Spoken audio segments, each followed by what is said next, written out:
안녕하십니까. 우리 와당 당원 동지 여러분, 그리고 애국 국민 여러분, 다시 일주일 만에 찾아뵙겠습니다. 이런 악법이 대한민국을 망친다 강의. 오늘은 여러분들 잘 아시는, 또 어떻게 말하면 우리에게 큰 상처를 남겼던 공수처법에 대해서 말씀을 드리겠습니다. 제목을 보시면 아시겠지만은 악법을 계약하는 악법 중의 악법, 공수처법 개정안이라고 되어 있습니다. 지금 작년 말에 12월 30일이죠. 그때 국회에서 공수처 법률안을 통과를 시켰습니다. 통과를 시키고 그 다음에 1월 14일 날 정부에서 공포를 하고, 그리고 7월 15일부터 이제 현재 시행되고 있는 법이 바로 공수처법입니다. 그런데 이 공수처법을 지금 더불어민주당에서 두 개의 수정안, 다시 말해서 개정안을 내놨습니다. 근데 우리가 그때 작년 말에 투쟁할 때 공수처법이 얼마나 악법인가, 이 강의 내용 우리 연설을 통해서 많이 이야기를 했죠. 근데 적어도 한 9개월 정도 시간이 흐르면서 이 공수처법의 내용이 뭔가, 또 왜 고치려고 하는가, 이런 문제가 사실은 우리가 중요하게 생각해야 될 문제임에도 불구하고 사실 좀 잊혀져 가고 있는 그런 측면이 있어서 오늘 다시 이 문제를 다루려고 하겠습니다. 지금 이 강의는 분량이 좀 많아서 오늘은 지난 연말에 통과됐던, 그리고 이제 7월 15일부터 시행되고 있는 공수처법의 내용, 이 내용을 이번 시간에 말씀드리고, 그 다음에 그걸 개정하려고 하는데, 이건 더불어민주당이 개정하려고 하는 개정안의 내용이 무엇인가에 대해서는 다음 시간에 말씀을 드리도록 하겠습니다. 근데 정말 제목에서 우리가 알 수 있듯이 정말 악법 중에 악법이다 하는 것을 알 수가 있습니다. 악법을 다시 개악하려고 하는 겁니다. 개악하려고 해가지고, 한마디로 말하면 지금 4.15 총선에서 더불어민주당이 180석 가까운 의석을 확보한 걸 계기로 해서 이제는 다수당이 확고한 다수당이 됐고, 심지어는 3분의 2에 가까운, 3분의 2가 되진 않지만 3분의 2에 가까운 의석을 확보하면서 이제 무소불위의 이제 여당이 된 거죠. 국회에서는 통과에 못 시키게 하나도 없습니다. 그래가지고 그걸 이용해가지고 사실은 이미 국민적 지탄을 받고 있는 공수처법을 다시 개정하려고 하는 겁니다. 그 내용을 이번 시간에 말씀드리도록 그렇게 하겠습니다. 사실은 우리가 공수처법을 제정하려고 하는 작업이 들어갔을 때 사실은 우리가 잊지 말아야 될 것은 뭐냐, 그 당시 더불어민주당이 공수처법을 어떤 명목으로 들고 나왔는가 하는 문제입니다. 바로 그게 뭐냐면, 아니 이 사람들이 왜 공수처법을 제정하려고 했던가, 또 어떤 명목으로 제정하려고 했던가 하는 것을 우리가 되새길 필요가 있습니다. 사실은 이 공수처법의 그 제정 목적 또는 제정 명목은 뭐냐면 검찰개혁이었습니다. 지금도 아까 제가 방송을 보다 보니까 추미애 법무부 장관이 국회 출석해가지고 질문 답변을 하는 과정에서 본인은 검찰개혁을 완수해야 될 사명이 있다, 이런 얘기를 하는데, 그때 하여튼 지금도 그렇지만 그때 내세운 명목이 뭐냐면, 공수처법이라고 하는 것은 검찰개혁을 완수하기 위한 법이다, 그런 차원에서 접근을 했던 겁니다. 그런데 사실은 역사적으로 검찰개혁에 관한 논의가 나오기 시작한 것은 저 학계에서 그렇습니다. 학계에서 검찰개혁에 대한 논의가 시작된 것은 1990년대 중반입니다. 특히 이제 YS가 대통령이 되면서 저는 공수처법의 검찰개혁에 대한 논의가 전개가 되기 시작했고, 그게 계속 이어진 겁니다. 그런데 우리가 처음에 검찰개혁을 내세웠던 명목이 두 가지입니다. 하나는 뭐냐면, 검찰이 집권 세력에 종속돼가지고 자율적으로 수사를 하지 못한다는 거죠. 다시 말하자면 살아있는 권력에 대해서는 수사를 할 수 없으니까 검찰을 정치 권력으로부터 분리시켜서 살아있는 권력에 대해서도 수사를 하게 만들자 하는 게 첫 번째 검찰개혁의 목적이었습니다. 그러니까 다시 말해서 정치적 중립성, 검찰의 정치적 중립성, 이것이 검찰개혁의 목표였던 겁니다. 그 다음에 두 번째가 뭐냐면 사실은 이제 그 검찰이 수사를 하는 과정에서 사실은 인권을 침해하는 사례들이 종종 있었습니다. 물론 이건 사실은 좌파 세력에 의해서 부풀린 측면도 있지만 어떤 검찰이 수사 과정에서 그 인권을 침해하는 사례들이 있었으니까 그렇게 하지 못하도록 만들어야겠다. 바로 그게 검찰개혁의 또 다른 목적이었습니다. 그러니까 검찰의 정치적 중립성 그리고 검찰 수사 과정에서의 인권 보장 요 두 가지 목적이 바로 검찰개혁의 목적이었습니다. 자, 그런데 사실은 공수처법은 뭐냐면 사실은 이제 그런 검찰의 권력을 그것도 적어도 고위공직자 범죄에 관해서는 따로 떼서 그걸 공수처에 주자고 하는 법이 바로 공수처법입니다. 근데 여기서 우리가 굉장히 좌파들이 흔히 하는 그 굉장히 숨겨진 어떤 업무 같은 것을 우리가 간파할 필요가 있습니다. 무슨 말이냐면 사실 검찰의 정치적 중립성을 확보한다는 명목으로 바로 검찰개혁을 추진했던 거죠. 그런데 사실은 이제 특히 이제 문재인 정권 들어오면서 이제 자신들이 권력을 잡은 겁니다. 그러면 사실은 검찰을 원래대로라면 검찰개혁을 추진한다고 하는 자신들의 논리에 따르면 사실은 뭐냐면 검찰을 정치적으로 중립성을 보장해주면 되는 거죠. 그런데 문재인 좌파 독재 정권은 그렇게 하지 않았습니다. 않고 바로 공수처를 만드는 거죠. 그러면 이상하죠. 아니 검찰을 장악하면 될 텐데 검찰을 무력화시키고 공수처를 만든다. 첫 번째 이유는 일단 검찰 개혁을 내세운 게 검찰의 중립성 확보인데 그런 검찰 개혁의 명목으로 다시 검찰을 장악하는 게 사실 논리적으로 너무 안 맞죠. 그러니까 그렇게 내세울 수 없었던 겁니다. 그렇게 내세울 수 없었던 거죠. 그러니까 검찰 개혁을 한다고 해서 정책 중립성을 보장해야 된다고 주장을 해놓고 검찰을 다시 정치 권력에 예속시키는 것은 검찰 개혁의 본질에 어긋난다. 너무 명확하게 드러나는 거죠. 그러니까 사실은 그렇게 할 수 없었던 거죠. 그럼 어떻게 하느냐? 그럼 다른 기관을 만들어서 다른 기관을 장악하자. 바로 그게 이 문재인 좌파 독재 정권의 구상이었습니다. 그러니까 검찰은 그냥 정책 중립성이라는 이름하에 장악하지 말고 그 대신 이제 다른 수사기관을 만들어서 그 수사기관을 장악하면 그러면 실질적으로 검찰을 장악한 것과 같은 효과를 거둘 수 있다. 그렇게 본 겁니다. 근데 사실은 이제 그 중간에 좀 좌파 세력들도 아마 헷갈렸던 것 같아요. 뭐냐면 윤석열 검찰총장을 검찰총장에 앉을 때는 사실은 윤석열 검찰총장을 통해서 검찰을 장악하려고 생각을 했던 것 같습니다. 그런데 윤석열 검찰총장이 어떤 부분에 있어서 집권 세력의 의도와 다른 방향으로 나가고 있으니까 이제는 더 이상 윤석열 검찰총장을 통해서는 검찰을 장악할 수 없다. 그러니까 바로 공수처법을 통과시킨 것 쪽으로 갔었다고 봅니다.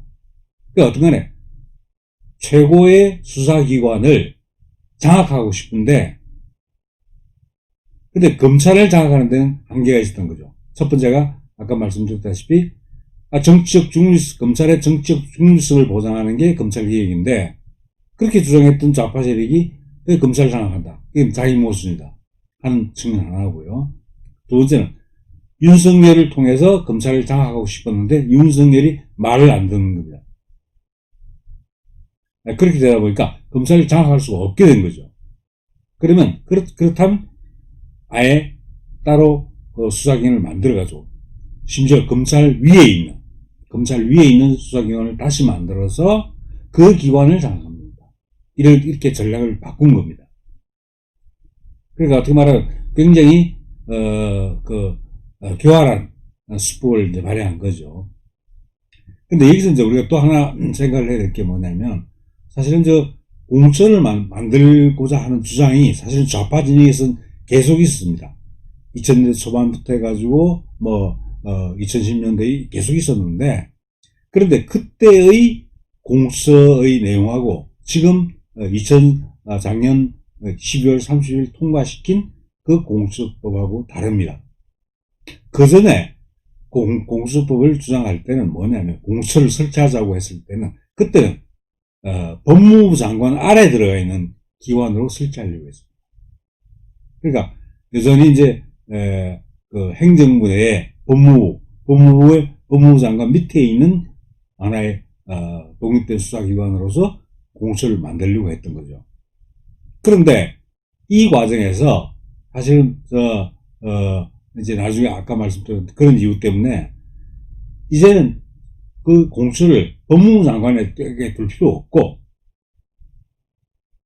바로 이를 완전히 법무부로부터 독립시키는 겁니다. 즉 검찰로부터 독립시키고 법무부로부터 독립시키고 오로지 대통령의 통제만 받는 수사기관을 만들려고 한 겁니다. 바로 이게 이제 공수법의 탄생한 배경입니다. 그럼 결국 우리가 어떻게 이해할 수 있냐면, 이 공수처라고 하는 것은 사실은 최고의 수사기관을 문재인 좌파 정권이 장악해야 되는데 검찰을 장악하려고 하니까 안 되는 거죠.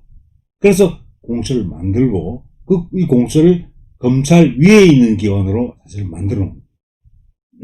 이렇게 해가지고 결국 최고의 수사기관을 문재인 좌파 정권이 장악한 것이다, 이렇게 볼 수 있습니다. 자, 그런데 그런 의도가 있다는 걸 말씀드리고, 그 다음에 입법 과정을 간단히 말씀드리면, 기억하실지 모르겠는데, 원래 공수처 법안은, 그 당시에 더불어민주당의 백혜련 의원이 법률을 발의했고, 또, 그 당시에 또, 바른미래당의,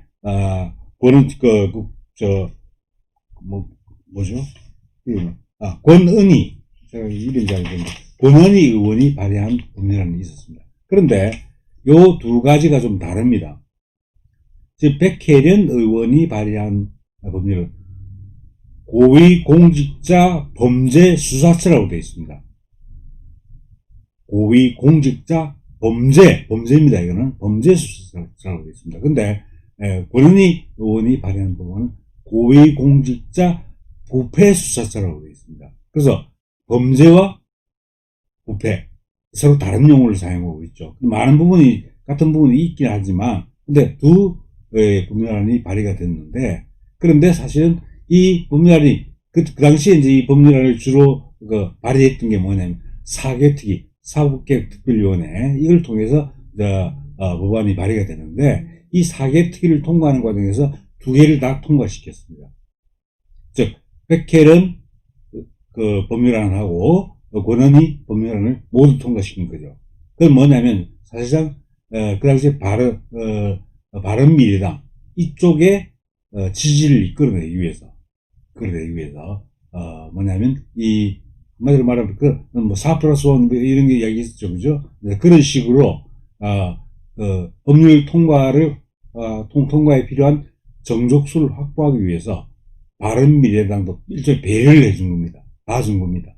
그래서 같이 통과시켰습니다.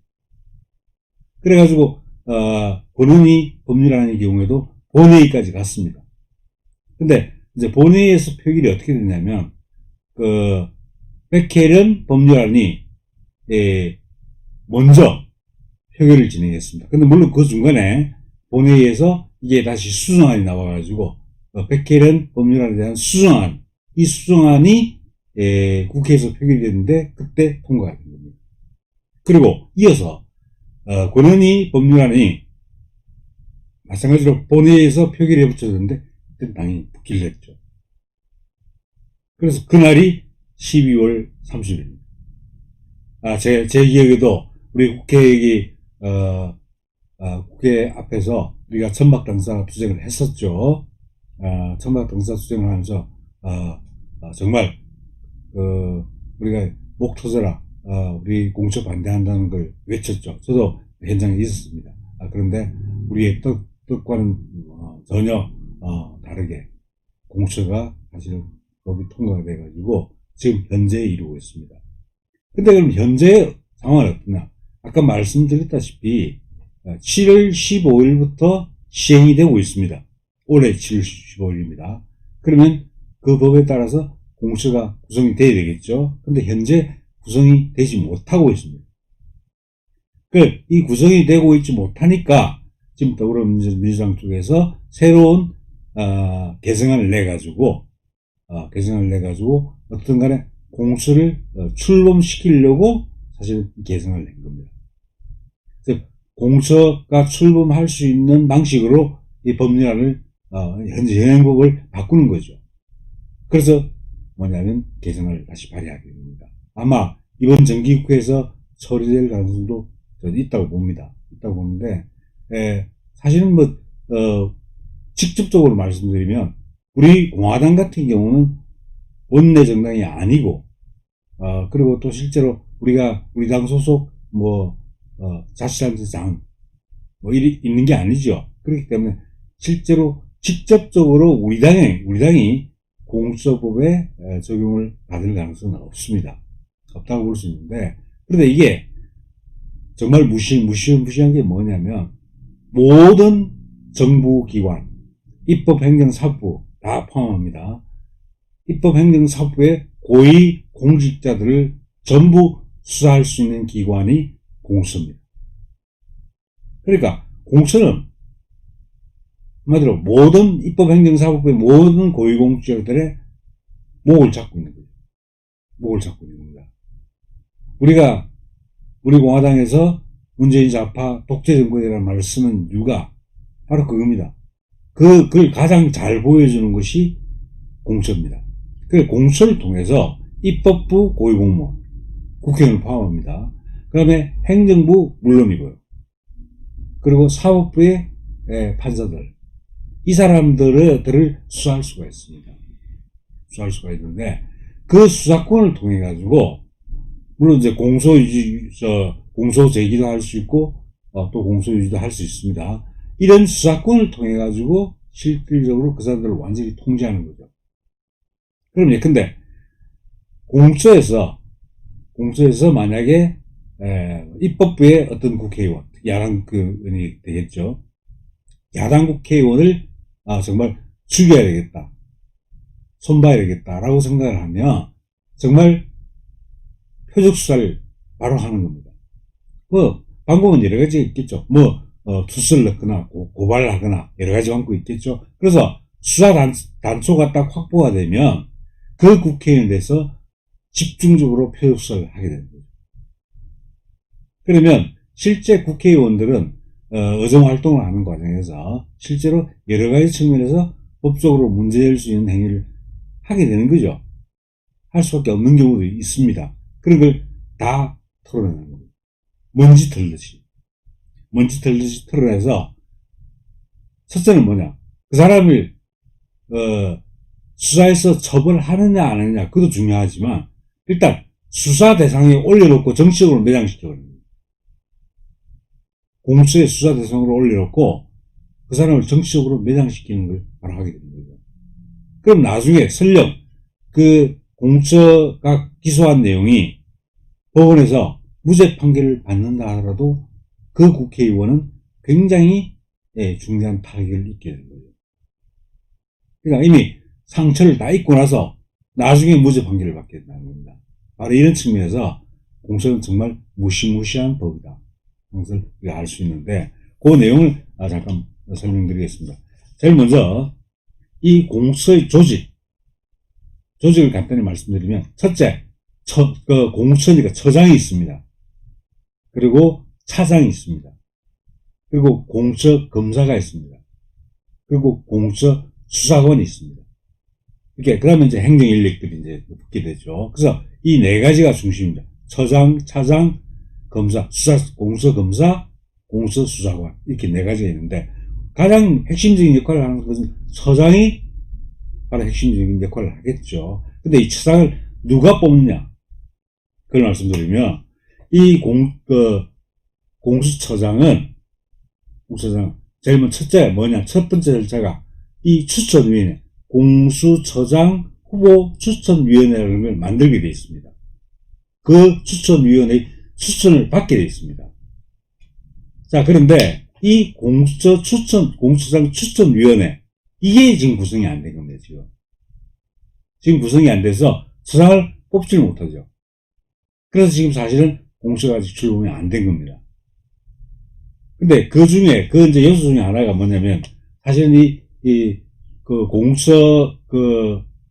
공수처장 추천위원회를 구성할 때 어떻게 되냐면, 그게 야당 추천 공수처 추천위원회 위원이 2명이 들어가게 됐습니다. 2명이.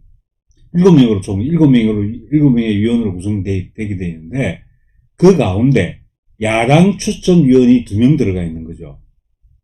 그런데 사실은 지금 현재, 이제 국민의힘당이죠. 국민의힘당이 이 2명을 추천 안 한 겁니다. 안 한 겁니다. 그러니까 사실 구성이 안 되죠.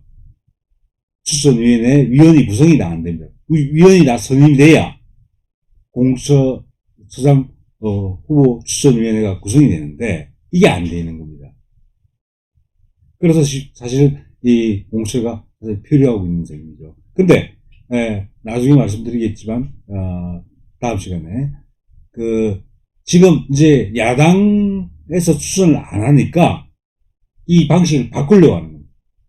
즉 여당 단독으로 또는 여당이 다수를 이용해서 실제로 공수처장 추천위원회를 구성하는 방식을 도입하려고 하는 거예요. 그래서 어떤 출범을 시켜야겠다 하는 게 더불어민주당의 생각입니다.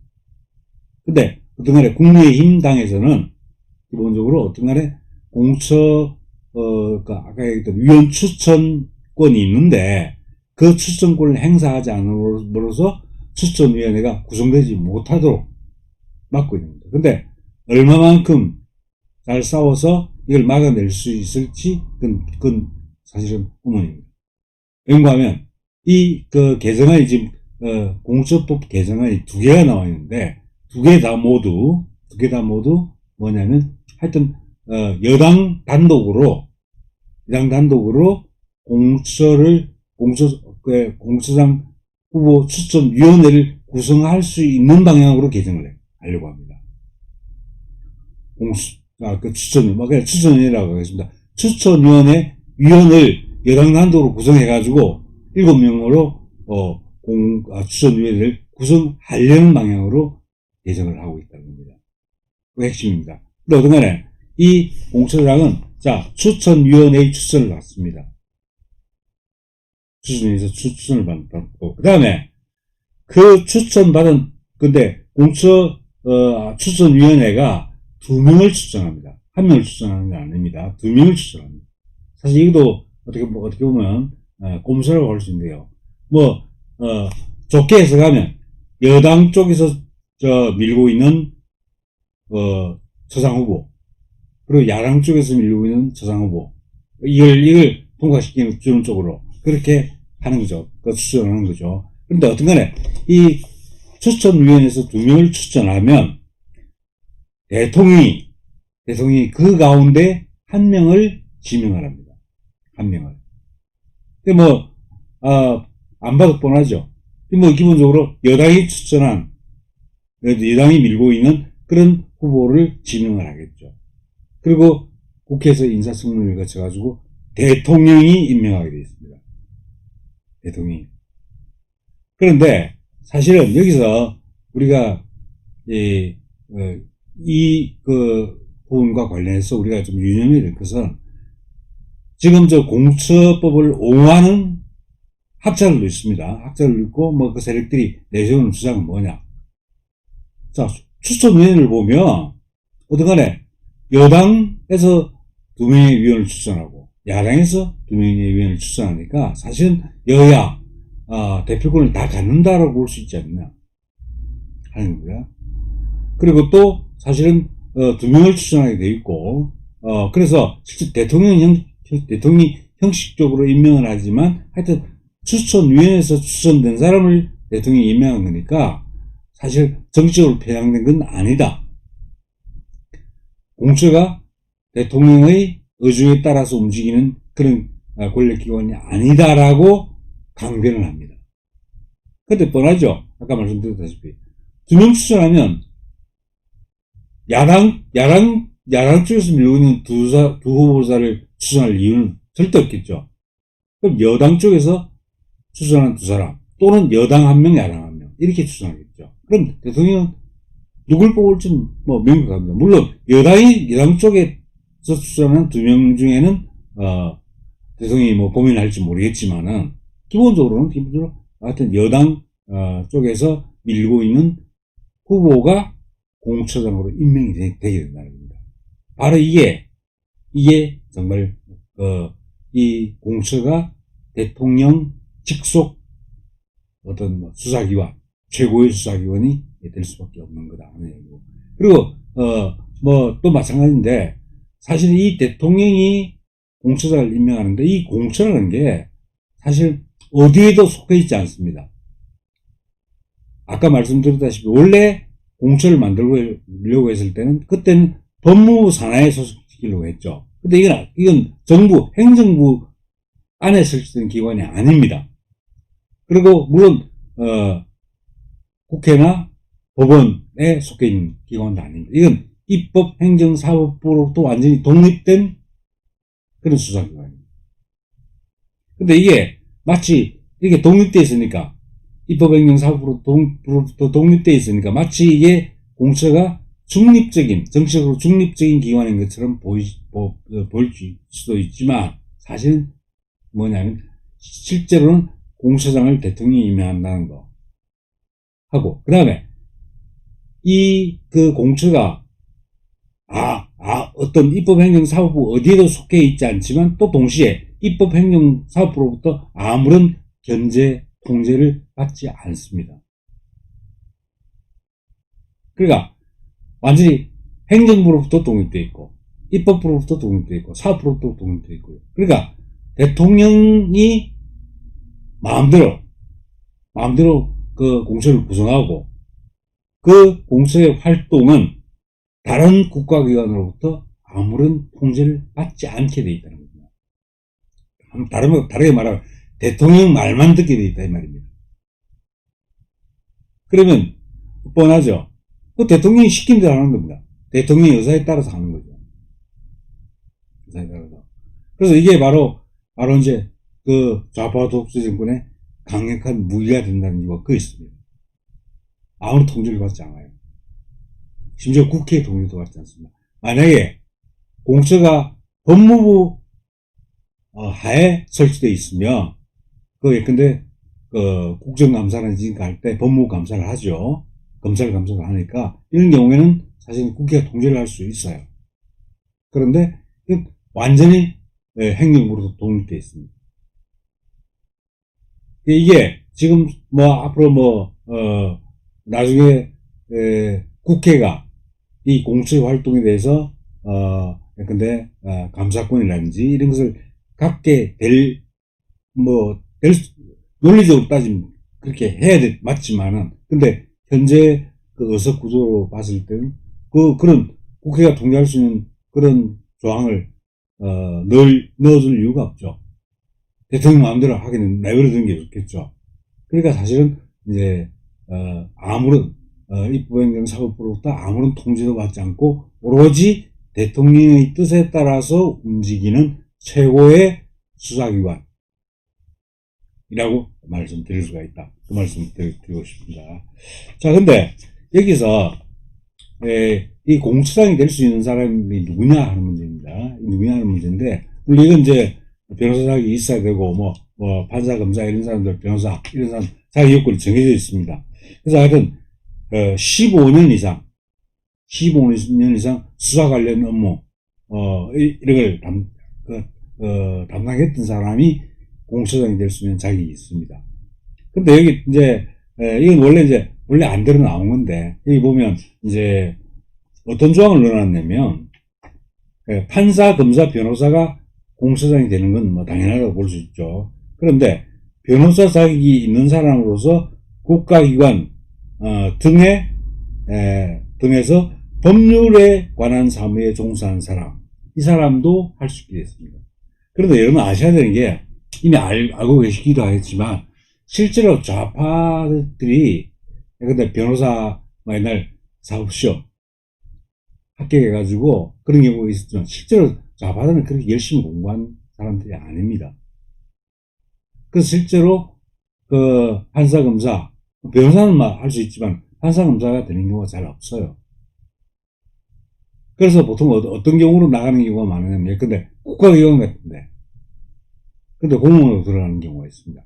특히 좌파 단체들은 뭐 각종 위원회 같은 거 만들어가지고 뭐 조사위원회 같은 거 거기서 뭐 예컨대 세월호 특조위 같은 거 특별조사위원회 같은 거 만들어 조사하면 하죠. 그런 기관에 들어있었던 좌파 성향의 변호사들 이 사람들 뽑아 올리기 위해서 이 조항을 넣어놓은 겁니다. 즉 판사 검사가 아니라 되는 거죠. 일반 변호사로서 뭐냐면 이런 조사 활동에 종사했던 사람 경력이 15년인 사람 이런 사람을 처장으로 뽑아 올릴 수 있도록 만들어 놓은 겁니다. 이게 바로 그 당시도 논란이 많이 됐습니다. 결국 뭐냐면 하여튼 사법시험 합격이나 여러 가지 성적이 안 돼서 사실 밀렸던 판사 검사가 되지 못하고 밀려났던 사람들이 하여튼 이 좌파 인맥을 타고 그런 여러 가지 조사위원회 같은 데 들어가서 조사 활동한 거, 그 활동을 인정받아서 처장이 될 수 있도록 한 겁니다. 이 부분이 중요한 문제 조항 중에 하나입니다, 사실은. 그렇다는 거 말씀드리고. 근데 이제 이건 임기가 정해져 있습니다. 임기가 3년입니다. 그리고 연임할 수 없습니다. 처장은 그렇습니다. 그리고 정년은 65세입니다.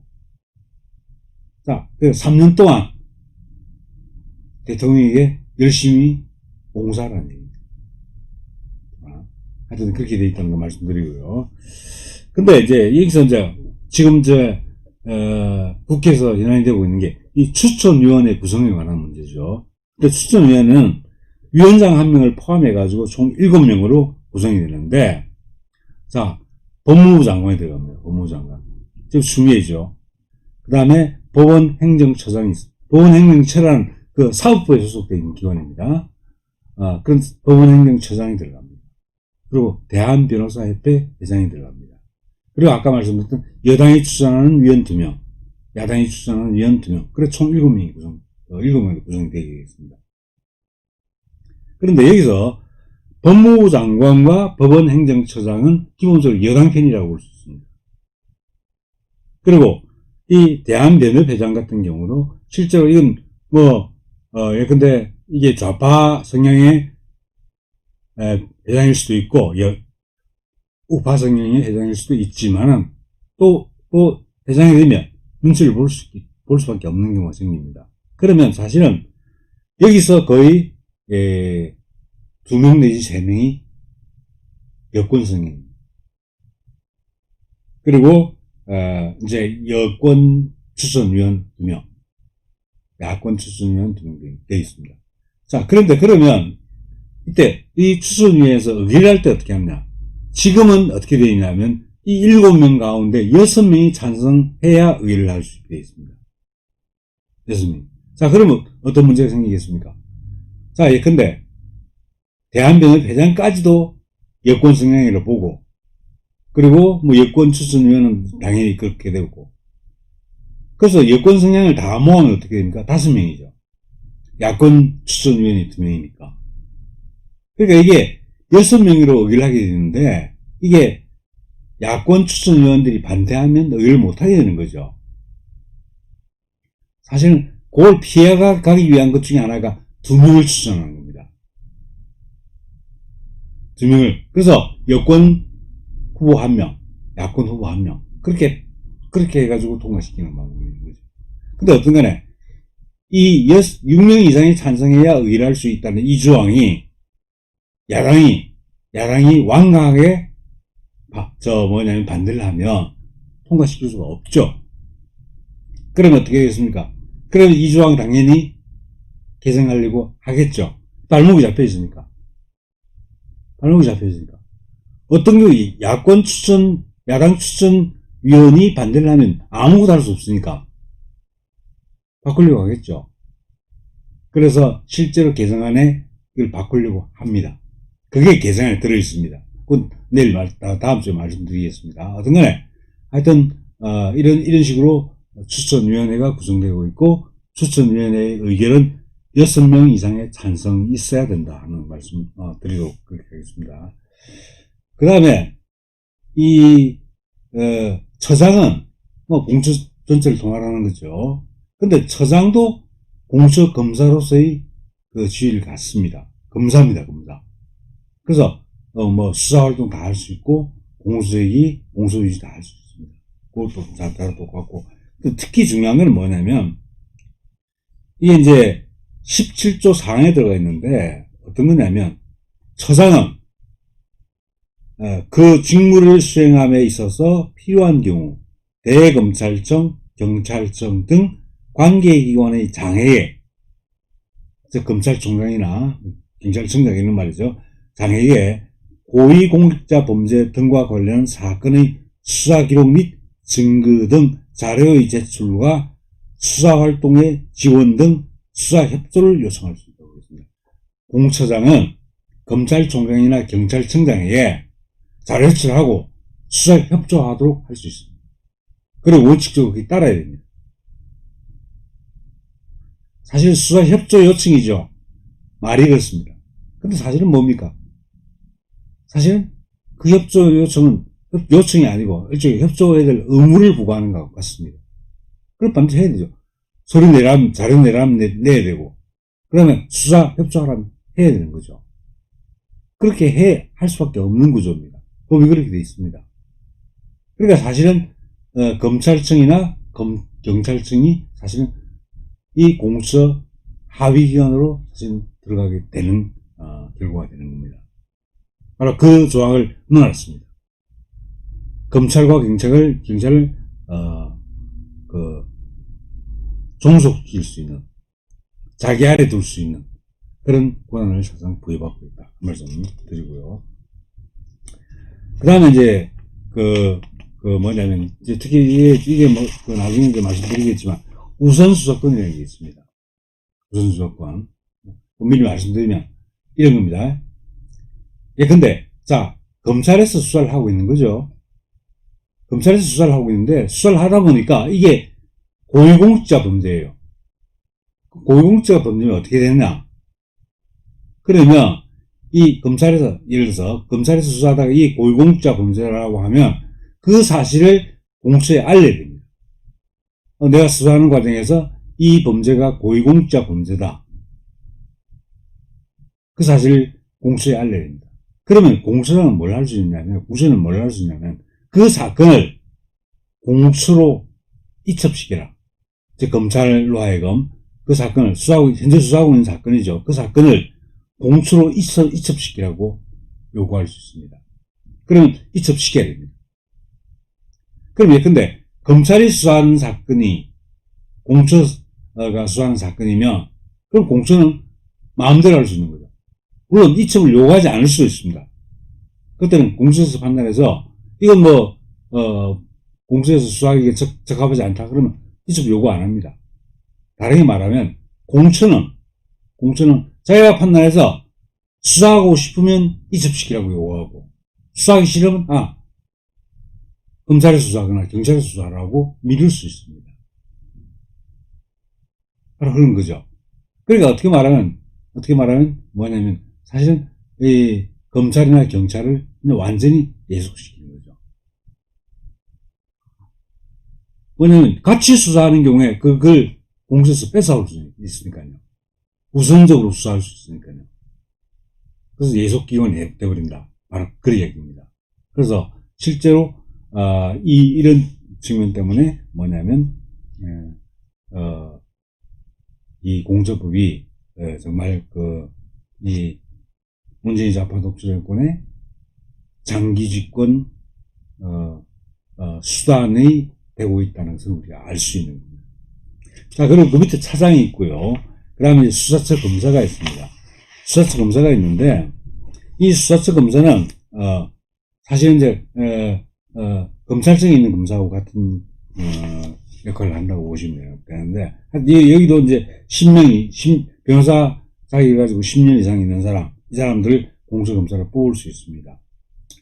그리고 이제 공수검사는 이 현행법, 현재 시행되고 있는 공수법에 따르면 25명까지 뽑을 수가 있습니다. 그리고 이제 검찰로부터 파견받을 수 있는데, 파견받는 사람은 파견받는 검사는 그 정원에 포함시키게 되어 있습니다. 그러니까 25명까지밖에 못 뽑게 되는 거죠. 근데 공수 입장에서 어떻겠습니까? 이거 마음에 안 들겠죠? 수사인력 너무 부족하죠. 그래서 마찬가지로 개정안을 발의하면서 이걸 늘렸습니다. 늘리는 개정을 했습니다. 그 다음 주에 말씀드리고요. 자, 그 내용이 있는데, 그 다음에 이제 그럼 이런 이제 처장, 차장, 공수검사, 그 아래 이제 공수수사관, 이 검찰 수사관에 해당하는 거라고 볼 수 있는데, 하여튼 이걸 또 40명 두게 되겠습니다. 근데 이것도 늘려놨습니다. 이것을 늘려놨고요. 늘리는 개정을 내놨고요. 그리고 또 하나는 파견을 받을 수 있게 되어 있습니다. 다른 국가기관으로부터 파견을 받을 수 있어가지고, 실제로 규모가 작은 것처럼 보이지만은, 정원을 보면 처음에 얼마 안 되는 것처럼 보이지만, 근데 지금 개정을 통해서 늘리고 있을 뿐만 아니고, 많은 공무원들을 파견받을 수가 있어요. 그렇기 때문에 굉장히 규모가 커집니다. 사실은 우리 국가기관의 권력의 세기는, 강도는 국가기관의 규모의 크기에 비례한다고 볼 수 있습니다. 그러니까 몸집을 키워놓으면 그 몸집 권력도 강해지는 겁니다. 그래서 몸집 키우려고 개정안 다 발의하고 있습니다. 그 내용은 다음 시간에 말씀드리겠습니다. 자, 그런데 진짜 여러분들이 궁금해하시게 뭐냐? 누가 고위공직자냐 하는 거죠. 자, 대표적으로 말씀드리면 대통령도 포함됩니다. 대통령. 그 다음에 국회의장과 국회의원. 입법부죠. 대법원장과 대법관. 그리고 헌법재판소장과 헌법재판관. 그리고 국무총리와 국무총리실 소속의 정무직 공무원. 중앙선거관리위원회 정무직 공무원. 자, 그리고 또 이제, 여러분들이 아셔야 될 것이 뭐냐면, 검찰총장. 그리고 특별시장, 광역시장, 특별자치시장, 도지사, 특별자치도지사, 교육감. 자, 광역자치단체장하고 교육감 다 들어갑니다. 그리고 판사, 검사 다 들어갑니다. 그 다음에 경무관급 이상 경찰 공무원, 경찰 고위직 공무원 다 들어갑니다. 장성급 장교, 장성급 종교 다 들어갑니다. 그리고 금융감독, 논장, 부원장, 감사, 그리고 감사원, 국세청 등등등 등의 상급 이상 공무원. 이 사람들이 고위 공직자입니다. 사실은 대한민국의 모든 고위 공직자 다 들어가는 거예요. 입법행정사법부 다 망라해서. 이해하셔야 될 건 경찰 들어가고요. 군인 들어갑니다. 그리고 군인은 전역 후에도 고위공직자로 간주를 합니다. 전역 후에도. 자, 그 내용을 알아두시고요. 근데 그러면 이 공수처법으로 공수처에서 수사할 수 있는 범죄가 뭐냐 하는 거죠. 범죄는 워낙 여러 가지 자세한 규정이 있지만 간략하게 말씀드리겠습니다. 공무원 신분에서 범할 수 있는 범죄. 공무원 신분을 가져야만 범할 수 있는 범죄. 이런 문제가 있습니다. 근데 직무유기, 또 직권남용, 이런 공무원이 아니면 직무유기나 직권남용을 할 수 없습니다. 이 같은 경우. 그러니까 이런 공무원이어야만 반드시 할 수 있는 범죄가 있습니다. 그것을 공무원의 직무에 관한 죄라고 하는데, 이 죄가 일단 고위공직자 범죄에 해당합니다. 그 다음에 두 번째는 그 직무에 있다고 해서 반드시 할 수 있는 게 아니고 직무와 일정한 관련성을 가지고 있는 범죄. 그런 범죄입니다. 예컨대 공무서의 위조 변조 같은 경우 예를 들었는데 공직에 있다고 해서 공무서 위조 변조를 할 수 있는 건 아니죠. 또 공무원만 공무서를 위조 변조할 수 있는 것도 아닙니다. 그렇죠. 아까 앞에 말씀드린 건 공무원만 할 수 있는 범죄라고 그랬죠. 근데 이건 뭐냐면 공무서의 위조 변조 같은 건 공무원이라고 반드시 할 수 있는 것도 아니고 일반인도 할 수 있죠. 근데 이게 공무와 연관되어 있다는 겁니다. 이런 범죄들을 다 고위공직자 범죄로 규정을 해놓고 공수처에서 수사를 하게 되겠습니다. 그리고 이제 여러 가지 특별법상으로 특별법상의 공직 관련 범죄를 마찬가지로 포함시키고 있습니다. 그 내용을. 그런데 여기서 정말 재밌는 게 정말 이 공수법이 정말 어떻게 보면 악랄한 건데 고위공직자 범죄라는 걸 따로 만들어 놓고 그 다음에 또 뭐냐면 고위공직자 범죄와 관련된 범죄, 관련 범죄라는 범죄를 따로 하나 만들어 놨습니다. 그리고 이걸 다 묶어가지고 이걸 공수처가 다 수사를 합니다. 즉 고위공직자 범죄와 관련 범죄, 이걸 고위공직자 범죄 등이라고 표현합니다. 등이라고 표현해서 이걸 전부 그 공수처에서 수사를 하게 되는 거죠. 근데 그 관련 범죄 대표적인 거 하나 말씀드리겠습니다. 고위공직자와 공범관계에 있는 자의 고위공직자 범죄. 그래서 공범이라고 하면 공동정범 그리고 교사범, 방조범입니다. 자, 그런데 이 고위공직자와 공범관계에 있는 사람, 이 공범관계에 있는 사람은 이 사람은 고위공직자일 수도 있고 그냥 일반일 수도 있는 거죠. 근데 일반인이 공범관계에서 죄를 범하면 그것도 수사하겠다는 겁니다. 즉 고위공직자만 수사하는 게 아니고 고위공직자와 공범관계에 있는 일반인도 수사 대상에 포함시키겠다. 바로 그 얘기입니다. 그걸 관련 범죄라고 넣어놨습니다. 이것도 공수처에서 수사를 합니다. 자, 그런 게 이제 내용 들어가 있고요. 그럼 이제 어떻게 되어 있냐. 자, 권한을, 간단하게 말씀드리겠습니다. 현재 공수처는 고위공직자 범죄 등, 즉 고위공직자 범죄와 관련 범죄죠. 이 범죄에 대한 모든 범죄, 모든 고위공직자 범죄 및 관련 범죄에 대한 수사권을 갖습니다. 수사권 다 갖습니다. 모든 공직자 범죄에 대해서 수사권을 갖습니다. 그러니까 아까 말씀드렸다시피 우선 수사권이 있기 때문에 바로 뭡니까? 검찰에게 공수처가 검찰에게 요구하면 이첩하라고 요구하면 는 이첩해야 되죠. 그래서 사실 이 공직자들의 범죄를 공수처가 독점적으로 수사하게 될 가능성이 있습니다. 검찰 수사를 못하게 되는 거죠. 그게 되는 거고요. 그 다음에 두 번째가 뭐냐면 이 공소 제기 유지권입니다. 하여튼 법원에다가 처벌해달라고 공소를 제기하고 그리고 재판 과정을 쭉 유지하는 거 있죠. 그걸 공소 제기 유지권이라고 하는데 원래 현행 공수처법에는 대법원장과 대법관, 검찰총장, 판사 및 검사, 근무관 이상 경찰 공무원의 고위공직자 범죄에 대해서는 공소유지, 공소제기, 공소유지권을 공수처에 인정한 거죠. 그렇습니다. 그러니까 요 범죄에 있는 그게 특정 공무원이라고 해요. 특정한 공무원이죠. 그러니까 대법원장은 대법관 등등등 특정 공무원의 고위공직자 범죄 등에 대해서 공소제기 유지권을 부여한 겁니다. 그런데 이게 그러니까 어떻게 말하면 공소제기 유지권은 한정돼 있죠. 공수처가 하는 게. 그런데 그걸 어떻게 하냐. 지금 개정안을 통해 가지고 이걸 모든 고위공직자 범죄에 대해서 공소제기 유지권을 공수처에 다 부여하는 쪽으로 개정을 했습니다. 개정을 하려고 합니다. 이제 선을 조금만 가졌다가 공소제기 이게 이제 검찰하고 이제 역학관계도 사실 있기 때문에 그런데 이제 자기들이 마음대로 할 수 있게 했으니까 이제는 뭐냐 모든 범죄에 대해서 수사권, 공소제기권, 공소유지권을 다 가지게 되는 겁니다. 이제는 모든 그래서 사실 검찰은 경찰은 사실 완전히 무력화된 겁니다. 고위공직자 범죄 이제 거의 공수처가 독점적으로 수사를 하고 있습니다. 근데 이건 아시겠지만 이 독점적으로 수사권, 공소제기권, 공소유지권을 갖는다는 말은 검찰이, 아니, 공수처가 마음대로 할 수 있다는 겁니다. 봐주고 싶은 사건은 어떻게 합니까? 깔아뭉갭니다. 수사 안 하고, 공수얘기 안 하고, 뭉개는 거죠. 근데, 정말 손봐야 되겠다는 사람은 표적 수사를 해가지고 집중적으로 수사를 하고 공수얘기하고 공수유지합니다.